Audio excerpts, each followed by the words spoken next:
외국에 나갈 때 이미그레이션이라는 것을 통과해서 바깥으로 나갑니다. 그럴 때 참 자주 나가봤어도 떨립니다. 뭐 걸리지는 않을까, 뭐 하지 않을까. 내 나라처럼 편하지가 않아요. 짐 찾는 거 차 가자고 나가다가 걸리지는 않을까, 이 사람들이 뭐 시비 붙지는 않을까, 택시를 타도 이 택시가 바가지 요금을 씌워서 딴 데로 가지 않을까, 여러 가지 참 불편한 게 많아요. 그런데 우리나라만 딱 들어왔다 하면 왜 이렇게 마음이 가볍고 편안하고 즐겁고, 또 우리나라 공항이 왜 이렇게 신속하고 빠른지, 그냥 물건을 잃어버릴 이유도 없어요. 그만큼 마음이 편안해요. 그러니까 나라를 가지고 있다라는 거, 내가 대한민국 국민의 소속으로 있다는 것이 너무나도 행복하고 즐겁더라는 거예요. 제가 왜 오늘 이 말씀을 드리느냐, 6월은 나라와 민족을 생각하는 달입니다. 그래서 이번 주는 특별히 한국 전쟁이 발발한 지 66년이 되는 해예요. 벌써 66년이 되다 보니 이 한국 전쟁을 잃어버린 사람들, 잊고 사는 사람들이 너무나 많아요. 이 잊고 살아가는 사람들이 절대로 우리는 이 6.25 전쟁을 잊지 말아야 할 이유가 있다는 거예요. 그건 바로 뭐냐, 아직도 우리나라는 전쟁의 위험 속에서 살아가고 있기 때문이라는 거예요. 전쟁의 위험 속에서 언제 어느 때 언제 우리에게 전쟁이 일어날 줄 모르니 우리는 이 6.25의 전쟁을 잊지 말고 교훈 삼아서 항상 준비할 수 있는 사람들이 되어야 돼요. 그래서 6월을 호국 보훈의 달로 생각하며 나라를 생각하는 달로 우리가 정하여 그 나라를 위해서 날마다 기도하고, 그리고 우리가 한 번쯤 나라 사랑이 무엇인지를 생각해보는 복된 시간이 되어야 되더라는 겁니다. 성경에 나오는 믿음의 사람들은요, 전부 다 어떤 사람들이었냐, 믿음이 크면 클수록 나라를 생각하는 마음도 컸습니다. 에레미야 선지자를 보십시오. 눈물의 선지자입니다. 그가 나라를 생각하며 얼마나 눈물로 금식하며 기도하였습니까? 느헤미야가 무슨 죄가 있습니까? 나라가 힘들다고 하니까 느헤미야는 금식하며 기도하며 눈물로 기도했어요. 왜요? 믿음과 나라 사랑은요 함께 갑니다. 믿음이 크면 클수록요 나라 사랑도 크고요, 믿음이 떨어지면 떨어질수록 나라 사랑하는 마음도 떨어지게 되어 있어요. 이게 하나님의 말씀의 성경의 배경입니다, 여러분들. 그렇기 때문에 우리도요, 일제강점기 시대에 36년 동안 일제 치하에 있을 때 우리가 어떻게 했어요? 왜 누가 독립을 주장하고 앞에서 자기의 목숨을 버리면서까지 앞장섰던 사람들이 대부분이 누굽니까? 거의 상당수가 기독교인들이었어요. 기독교인. 그래서 제1대 국회가 개원할 때 모두가 다 하나님께 감사기도하고 국회가 개원됐을 정도로 그렇게 예수 믿는 사람들이 그만큼 독립운동하며 목숨을 버리며 나라를 생각하는 마음이 너무나도 컸다라는 거예요. 그러니 믿음이 큰 사람일수록 나라 사랑하는 마음도 크다는 것, 이걸 한번 좀 생각해 보시면서, 그렇다면 그리스도인으로서 우리는 어떻게 나라를 사랑해야 할까? 성경은 나라 사랑에 대해서 무엇이라고 가르칠까? 나라를 사랑한다면 언제나 우리 마음속에 깊이 새겨야 할 세 가지 감이 있더라는 거예요. 저는 나라를 생각한다면, 반드시 나라를 사랑한다면, 우리 믿는 사람들은 믿음 성장도 있어야 하기 때문에 반드시 이 세 가지 감을 내 마음속에 새겨야 한다는 거예요. 그 첫 번째 감이 바로 무엇이냐? 소속감이라는 겁니다. 소속감. 오늘 본 말씀에 사도 바울이 이런 이야기를 합니다. 자기가 지금까지 복음을 누구에게 전했냐? 이방인들에게 복음을 전했어요. 이방인들에게 복음을 전했는데, 그래서 많은 이방인들이 주께로 돌아왔어요. 그런데 어느 날 갑자기 이방인을 바라보던 그가 누구를 바라보겠냐? 같은 동족인 자기 유대인들을 바라보기 시작한 거예요. 유대인들을 바라보니까 유대인들이 어떤 사람들이었냐? 자기를 핍박하고 자기를 괴롭히고, 그리고 자기에게 복음을 방해하면서 자기를 모함하고 핍박했던 사람이 같은 동족인 유대인이었어요. 그런데 그 유대인들을 바라보면서 그들에게 무엇이라고 이야기하느냐? 오늘 본 말씀 1절에 이렇게 이야기합니다. 그러므로 내가 말하노니 하나님이 자기 백성을 버리셨느냐? 아니라는 거예요. 그럴 수 없느니라. 나도 이스라엘인이요 아브라함의 씨에서 난 자요 베냐민 지파다라고 이야기를 해요. 여러분들, 여기서 우리가 알 수 있는 게 뭐예요? 여기서 바울은 유대인들이 자기를 핍박하고 모함하고 복음의 방해자들이었지만, 나도 너희들과 똑같은 이스라엘 백성이고 너희들과 똑같은 아브라함의 씨에서 난 자고 너희들과 똑같은 나도 지파를 가지고 있다. 어느 지파냐? 베냐민 지파 소속이다. 바로 사도 바울은 자기를 핍박하는 유대인들에게 그들의 영혼을 바라보면서, 지금까지는 이방인들만 바라보며 이방인들에게 복음을 전했고 이방인들을 주께로 돌아오게 했는데, 이제는 이방인들의 눈에서 누구로 돌렸어요? 시선을 유대인에게 돌리며 그들에게 하나님이 너희들 버리지 않았다 그러면서 하시는 이야기가 뭐예요? 나도 너희와 똑같은 민족이다, 동족이다. 그러니 나 자신의 소속감에 대해서 이야기를 하더라는 거예요. 여러분들, 그리스도인으로서 어느 민족에 속하였는지 우리는 분명한 소속감이 있어야 한다는 거예요. 이 소속감이 바로 사도 바울의 나라 사랑이었습니다. 우리들의 나라 사랑이어야 되더라는 거예요. 나라 사랑은 먼저 분명한 소속감에서부터 출발한다라는 겁니다. 우리가 월드컵이다, 또 올림픽이다, 여러분 그럴 때 어느 나라를 여러분들이 응원합니까? 내가 우리나라를 응원하는 이유는 내가 우리나라에 대한 소속감이 있기 때문에 응원하는 것이지, 난 우리나라에 대한 아무런 소속감이 없으면 그러든지 말든지 아무런 관심이 없게 되더라는 거예요. 그렇기 때문에 우리가 있어서 나라 사랑의 기본은 바로 무엇에서부터 출발하느냐? 소속감. 나도 이 나라의 국민이라는 소속감에서부터 시작해야 한다는 거예요. 인간의 삶에는요, 소속이 되어 있는 것이 평안합니다. 그리고 많은 도움이 됩니다. 그런데 어떤 소속감이 없는 사람, 혼자 지내는 사람들은요, 나름대로 외롭고 우울증이 생기고 그리고 질병의 근원이 되는 거예요. 그렇기 때문에 우리는 항상 내가 어디에 소속되어 있나, 무엇에 소속되어 있나를 늘 돌아볼 줄 아는 사람이 되어야 돼요. 왜냐? 성경도 예수 믿는 사람들의 첫 번째 요구하는 게 뭐냐? 소속감을 요구해요. 하나님도 우리에게 말씀하십니다. 베드로전서 2장 9절 말씀에, 그러나 너희는 택하신 족속이요 왕같은 제사장들이요 거룩한 나라요 그의 소유된 백성이라는 거예요. 여러분, 믿는 자로서 먼저 가장 첫 번째 가져야 할 것이 바로 뭐냐? 소속감이라는 거예요. 나는 택하신 족속이다, 나는 왕같은 제사장이다, 나는 거룩한 나라고 하나님의 소유된 백성이다 라는 소속감이 신앙의 출발이 되어야 돼요. 여러분들, 교회 다니시는데 왜 다니십니까? 교회를 다니는 목적이 뭡니까? 여러분들, 교회를 다니면서 우리가 가장 먼저 가져야 할 것, 믿음을 갖기 전에 믿음을 가지면서 가장 먼저 가져야 할 신앙의 가장 기초가 뭐냐? 소속감이에요.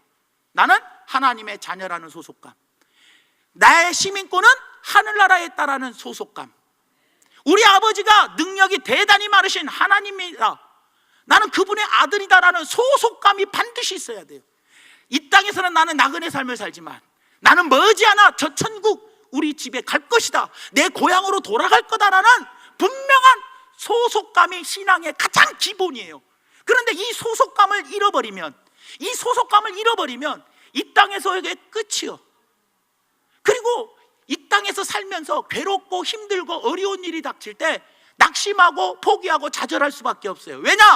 하늘나라에 대한 소속감이 없기 때문에, 하나님의 자녀라는 소속감이 없기 때문에 조금만 힘들어도 낙심할 수밖에 없어요. 그냥 포기하고 자포자기할 수밖에 없어요. 그러나 신앙의 기본, 가장 밑바닥이 소속감이에요. 아버지가 우리 아버지요, 이 문제를 해결하실 분은 우리 아버지다, 나는 그분의 아들이기 때문에 이 문제를 해결하실 분은 우리 아버지라는 소속감이 분명히 있으면 좌절 안 해요. 좌절 대신 기도를 선택해요. 낙심 안 해요. 낙심 대신 기쁨을 선택해요. 불안해하지 않아요. 불안 대신 내 아버지가 해결해 줄 건데 평안을 선택하게 되어 있어요. 이 땅의 나그네길이 비록 힘들고 어렵더라도 하늘나라의 집에 대한 소속감만 분명히 있다면 나는 기쁨과 즐거움으로 이 땅에서도 조막이나 궁궐이나 그 어디나 하늘나라로 살아갈 수가 있게 되더라는 거예요. 여러분들, 그렇기 때문에 우리 믿는 사람의 믿음의 기초가 뭐냐? 소속감인 것처럼 나라 사랑에 대한 가장 기본이 바로 뭐냐? 소속감이요.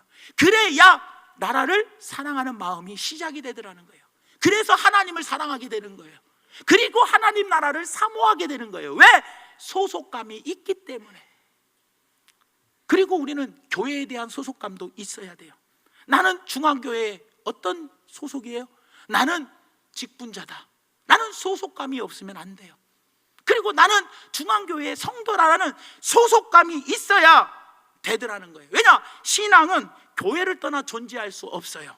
교회가 신앙의 중심이 되어야 돼요. 그래서 이스라엘 백성들도 애굽에서 나와서 사도행전 7장 38절에 그들이 광야 교회 생활을 했다 할 정도로 이스라엘 백성들은 광야에서 교회 생활을 했다라는 거예요. 40년 동안 광야 교회 생활하며 그들의 신앙을 신명기 8장 2절에 뭐라고 이야기합니까? 하나님의 계명을 지키는지 아니 지키는지 하나님은 광야 생활을 통해서 낮추어 시험하셨다라고 이야기하고 있다라는 거예요, 여러분들. 그렇기 때문에 하나님은 이 교회라는 공동체의 소속감이 우리에게는 무엇보다도 중요하더라는 거예요.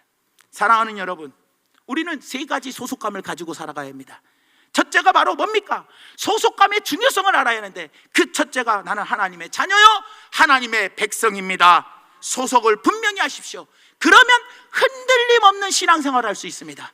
두 번째로는 나는 중앙교회 성도이며 나와서 꾼 맡은 것을 자랑스럽게 여기며 교회에 대한 소속감을 가지십시오. 그러면 세상에 나아가서도 하나님의 자녀답게 살 수 있습니다. 세 번째로 나라를 사랑하는 소속감.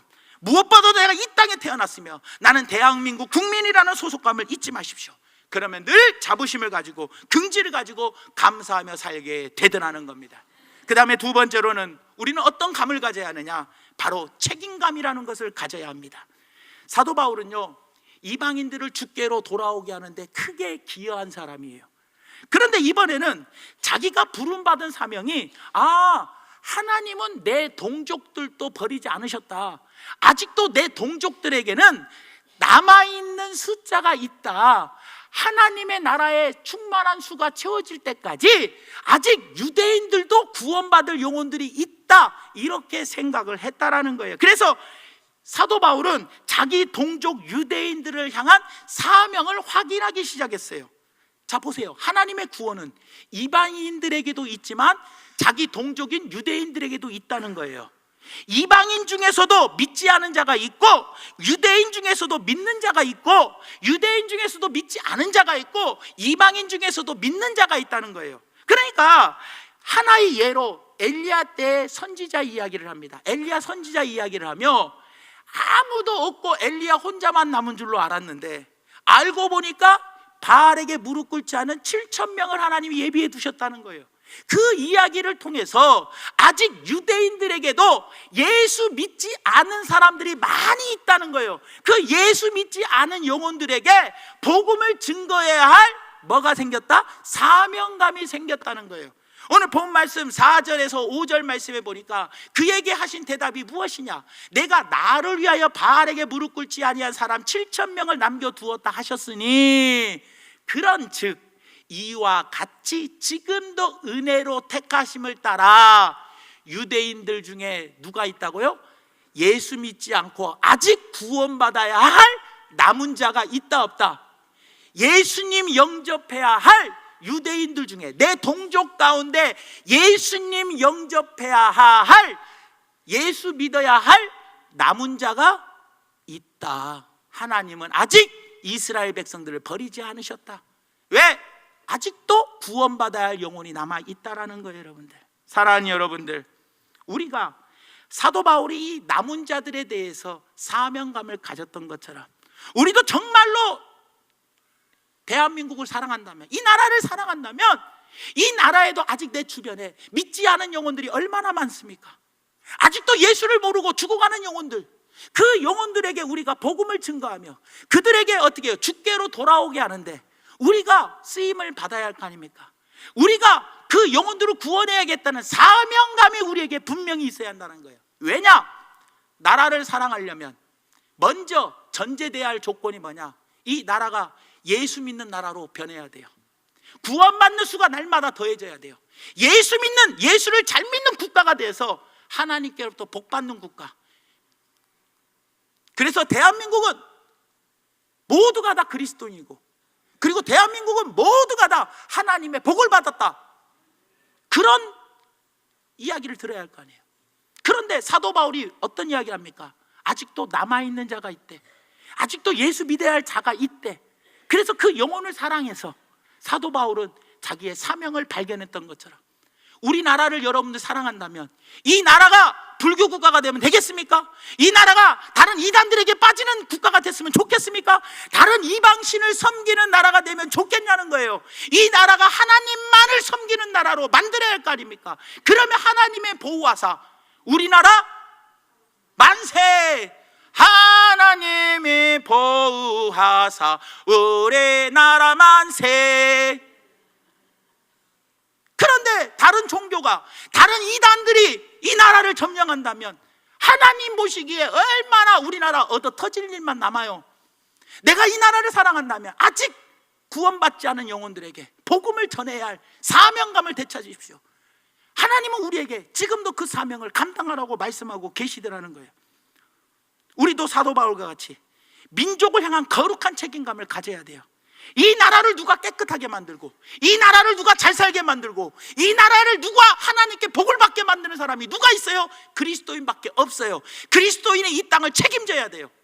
세상에 어떤 종교도, 살아있는 종교는 없어요. 세상에 어떤 사람도, 어떤 종교도 이 땅을 회복시키고, 이 땅을 축복하고, 이 땅에게 때를 따라서 비를 내리고 해를 주시고, 때를 따라서 전쟁을 막아주시고, 때를 따라서 복을 주시는 분이 누구십니까? 오직 만물을 창조하시고 다스리시는 하나님 한 분밖에 없어요. 그분의 이 땅을 아직도 대한민국을 사랑하셔서 아직도 구원받아야 할 남아있는 자가 있다는 거예요. 그 남아있는 자를 우리가 사명감을 가지고 복음을 증거하여 주께로 돌아오게 만들어야 되더라는 거예요. 나라가 구원을 받고 못 받는 것이 누구 책임입니까? 내 책임입니다. 내 이웃이 구원을 받고 못 받는 것이 누구 책임이냐? 내 책임입니다. 그렇다면 복을 받고 못 받는 것도 누구 책임이냐? 내 책임이에요. 여러분, 신앙생활은요 균형 잡히게 해야 돼요. 무슨 말이냐? 잘 들어보세요. 말씀과 기도가 균형이 잡혀야 돼요? 말씀은 많이 하고 기도는 조금 해야 돼요? 아니면 기도를 많이 하고 말씀은 조금 읽어야 돼요? 신앙생활은요 말씀과 기도가 균형 잡혀야 돼요. 그러면 고백과 행함이, 고백만 잘하면 됩니까? 행함은 안 하고? 아니면 고백은 안 하면서 행함만 하면 됩니까? 아니요, 고백과 행함은 균형이 잡혀야 돼. 그러면 안과 밖이 균형 잡혀야 돼. 무슨 말이냐? 교회 안에서는 거룩한데 교회 밖에서는 이러고 다니면 됩니까? 건들건들하게 다니면 돼요? 아니라는 거예요. 교회 안에서나 교회 밖에서나 항상 우리의 신앙은 균형 잡혀야 돼요. 그렇다면 내가 속해 있는 공동체에서도 마찬가지예요. 내가 대한민국 국민에 소속이 되어 있다면 내가 균형 잡힌 삶을 살아야 하는데 그게 바로 뭐냐? 권리와 책임이요. 권리와 책임. 내가 가정에서도 내가 지켜야 할 권리가 있고 해야 할 책임이 있어요. 내가 사업장과 직장에서도 마찬가지예요. 내가 소속되어 있는 교회에서도 마찬가지예요. 권리만 주장하면 안 돼. 뭐도 같이 가야 돼요? 책임도 같이 가야 돼. 그러니까 항상 우리의 모든 삶은 균형 잡히게 가야 돼. 신앙생활에 말씀과 기도가 균형, 그잖아요. 고백과 행함이 균형, 안과 밖에서의 삶이 균형 잡혀야 돼. 마찬가지로 내가 소속해 있는 대한민국에서 권리만 주장하며 맨날 생존권을 보장해라, 뭐를 어떻게 해달라, 국회의원은 나한테 어떻게 해라, 대통령이 뭐 하는 거냐, 권리만 주장하지 말라는 거예요. 내가 국민으로서 책임져야 할 책임도 있다는 거예요. 이 책임감이 나라 사랑의 시작이야, 시작. 그러니 내가 소속감을 가졌다면 반드시 국민으로서, 반드시 중앙교회 성도로서, 하나님의 자녀로서 내가 책임져야 할 책임감이 있는데 예수님이 마지막에 우리에게 지상 명령으로 주셨어요. 그것이 바로 뭐냐? 하나님의 자녀로서 하늘나라의 사신으로 이 땅에 우리가 왔다면 우리의 책임감은 뭐예요? 복음을 땅끝까지 증거하는 거예요. 피 묻은 예수 그리스도 십자가를 땅끝까지 증거하는 것이 하나님 나라의 소속 책임감을 가져야 하는 것이고, 내가 성도의 책임감을 갖는다면 그것도 마찬가지로 복음을 증거해야 돼요. 날마다 구원받는 수가 늘어나게 해야 돼요. 그리고 내가 이 나라에 책임감이 있다면 이 나라 믿지 않은 영혼들을 위해서, 우리가 이 나라의 위종자들을 위해서, 위로는 대통령으로부터 장관들, 그리고 기업 총수들부터 시작해서 국회의원들, 모든 단체장들을 위해서 위정자들을 위해 우리가 열심히 기도하는 것이 우리의 책임이요. 나라를 위해서 기도는 누가 해야 돼요? 우리가 해야 돼요. 우리 믿음의 선배들이 나라를 위해서 이 나라를 회복시켜달라고 기도한 것처럼 우리도 이 나라를 위해서 회복해달라고 기도해야 한다는 거예요. 여러분, 사랑하는 성도 여러분, 그렇기 때문에 나를 먼저 돌아보십시오. 이제 그리스도에서 우리는 민족을 향한 거룩한 책임감을 가지고 어떻게 해야 돼요? 진정으로 나라를 생각한다면 엎드려 기도해야 돼요. 민족의 가슴에 품고, 민족을 가슴에 품고 구원받는 수가 날마다 더해지게 달라고 기도해야 돼요. 사회 곳곳에 보면 타락과 부패와 모든 악하고 더러운 것을 씻어달라고 회개하며 기도하세요. 간절히 부르짖으세요. 그리고 구원받는 자가 많이 생기도록 기도하며 열심히 전해야 한다는 거예요. 모두가 구원받고 모두가 잘 되고 모두가 잘 사는 공동체를 만들어야 되더라는 거예요. 이제 우리 모두 민족을 향한 거룩한 책임감을 가지십시오. 그래서 첫 번째로 이 나라와 이 민족을 위해서 기도하세요. 두 번째로 아직도 남은 자가 있습니다. 하나님이 구원해야 할 자가 있습니다. 그 사람들에게 복음을 전하십시오. 그리고 세 번째는 어디서든지 본을 보이는 삶을 사십시오. 그리스도인은 내 스스로를 책임져야 돼. 그게 바로 뭐예요? 대한민국 국민으로서, 중앙교회 성도로서, 하나님의 자녀로서 소속이 되어 있다면, 소속감을 가졌다면 어디 가서나 하나님의 자녀로서 본이 되고, 중앙교회 성도로서 직분자로서 본이 되고, 대한민국 국민으로서 본이 되는 책임감도 있어야 한다는 것, 이것을 꼭 기억해 주시기를 예수님의 이름으로 부탁을 드립니다. 마지막 세 번째로 우리가 가져야 할 감이 바로 무엇이냐? 기대감입니다. 기대감. 오늘 로마서 11장 전체의 내용들을 우리가 한번 종합해 보면 어떤 이야기냐? 지금 이스라엘 백성들은 타락하고 완전히 연약하고 부패되어 아주 그냥 나쁘다는 거예요. 하지만 앞으로 하나님께서 우리 이스라엘 백성들을 회복시켜 주시고 이 나라를 다시 하나님께서 부흥시켜 주실 것이다 라는 이스라엘 백성들의 현재는 못돼 처먹었어. 진짜 나쁜 인간들이요, 부패했고 타락했어. 그랬지만 앞으로 하나님께서는 우리 이스라엘 백성들 이 나라를 회복시켜 주실 것이다, 다시 일으켜 세워 주실 것이다 라는 기대감을 사도 바울은 가졌더라는 거예요. 오늘 본 말씀 7절에서 8절 말씀해 보니까 그런즉 어떠하냐? 이스라엘이 구하는 그것을 얻지 못하고 오직 택하심을 입은 자가 얻었고 그 남은 자들은 뭐해졌다? 우둔해졌대. 멍청해져 버렸어요. 그러면서 기록된 바 하나님이 오늘까지 그들에게 뭐를 주셨어? 혼미한 심령, 보지 못할 눈, 듣지 못할 귀를 주셨다 함과 같으니라. 그래서 현재 이스라엘은 저런 나라라는 거예요. 혼미한 심령, 보지 못할 눈, 듣지 못할 귀를 가진 아주 보잘것없는 타락한, 지금 모습으로 볼 때 영 회복의 기미가 안 보인 것 같아도 로마서 11장의 마무리가 바로 무엇입니까? 사도 바울의 마무리가 기대. 하나님은 이 나라를 다시 회복시켜 주실 거라는 기대감을 가지고 있었더라는 거예요. 여러분들, 사랑하는 여러분들, 지금은 부분적으로 소망이 없어 보입니다. 그러나 어떤 미래를 바라보면서 지금 낙심하지 않는 거예요. 미래에 대해서 낙심하지 않아요. 왜? 기대감이 있기 때문에.